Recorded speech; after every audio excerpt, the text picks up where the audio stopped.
Tu crois peut-être que les gens autour de toi sont toujours sincères. Tu penses que, parce que toi tu es honnête, les autres fonctionnent de la même manière. Mais la réalité, c'est que beaucoup de personnes te manipulent sans même que tu t'en rendes compte. Parfois, c'est volontaire. Parfois, c'est inconscient. Mais dans les deux cas, le résultat est le même. On influence ta façon de penser, de ressentir et parfois même de décider. Dans cette vidéo, on va voir plusieurs techniques de manipulation psychologique que les gens utilisent au quotidien. Le but n'est pas de t'apprendre à manipuler les autres. Le but, c'est de t'apprendre à reconnaître ces mécanismes, pour que plus personne ne puisse les utiliser contre toi. Et reste bien jusqu'à la fin, parce qu'à la fin de la vidéo, je vais aussi te partager une ressource qui m'a beaucoup aidé à mieux comprendre la psychologie humaine et les comportements manipulateurs. Première technique, le gaslighting.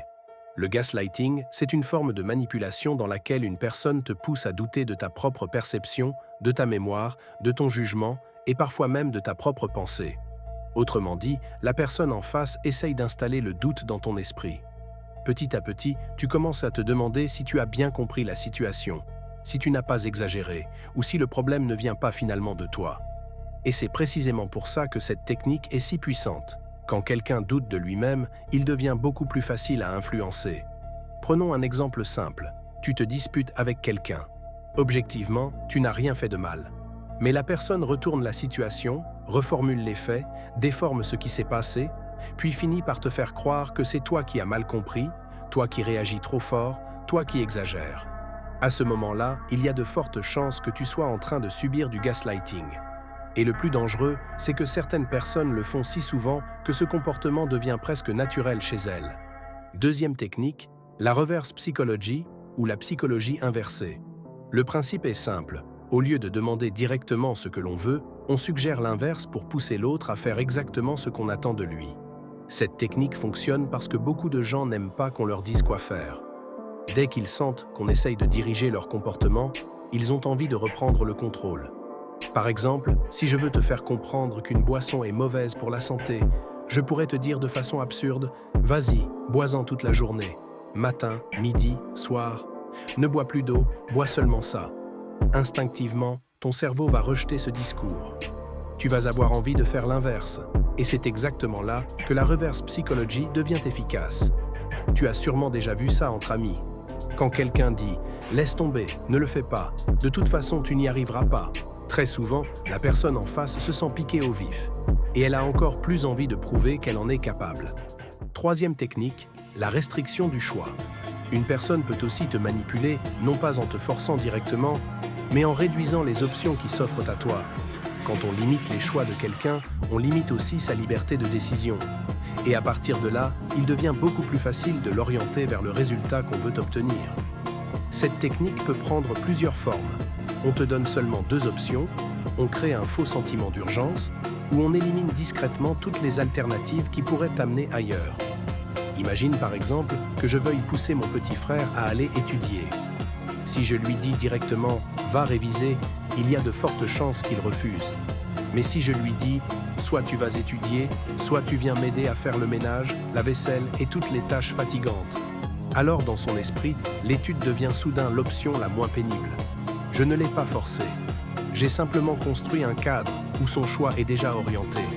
Et c'est comme ça que fonctionne une grande partie de la manipulation dans la vie réelle. Quatrième technique, le guilt trip, autrement dit la culpabilisation. Ici, la personne utilise tes erreurs passées, tes paroles ou certaines situations émotionnelles pour te faire ressentir de la culpabilité et obtenir quelque chose de toi.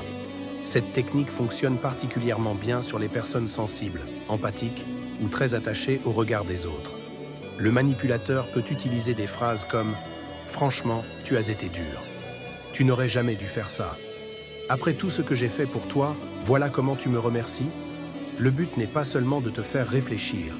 Le but, c'est de te mettre dans un état émotionnel où tu vas vouloir réparer, compenser ou céder, même quand tu n'es pas réellement en tort. Cinquième technique, l'amplification. Ici, on prend un petit problème et on le transforme en énorme crise. En d'autres termes, on dramatise une situation pour créer de la peur, de l'urgence ou de la pression. Tu peux facilement observer ça dans des conflits du quotidien. Au départ, il s'agit parfois d'un détail minuscule. Mais à force d'exagération, de réactions excessives et de tensions ajoutées, le problème finit par paraître immense. Ce n'est plus juste un petit incident. Ça devient un énorme manque de respect, une situation inacceptable, un problème grave qu'il faut régler maintenant. Et quand quelqu'un réussit à te faire entrer dans cet état de stress, tu réfléchis moins clairement. Donc tu deviens plus influençable. 6e technique, le mirroring ou l'effet miroir. C'est probablement l'une des techniques les plus discrètes. Ici, la personne reflète volontairement tes goûts, tes centres d'intérêt, tes opinions, voire certains traits de ta personnalité, pour créer un lien plus rapidement avec toi. Par exemple, si tu aimes le cricket, qu'on te parle de cricket, puis qu'en plus la personne te dit qu'elle adore exactement le même joueur que toi, automatiquement, tu te sens plus proche d'elle. Tu as l'impression d'avoir trouvé quelqu'un qui te comprend. La conversation devient plus fluide, le lien se crée plus facilement, et la confiance s'installe plus vite. Le problème, c'est que certains manipulateurs utilisent ce mécanisme pour entrer plus rapidement dans ton cercle de confiance. Ils observent ce que tu aimes, ce que tu détestes, ce qui te passionne, puis ils te renvoient une version de toi-même. En apparence, ça ressemble à une vraie compatibilité. Mais en réalité, c'est parfois juste une stratégie pour te mettre à l'aise plus vite.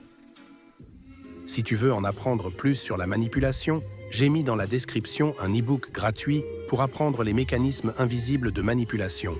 Si la vidéo t'a plu, like la vidéo, abonne-toi et dis-nous en commentaire la technique que tu as préférée.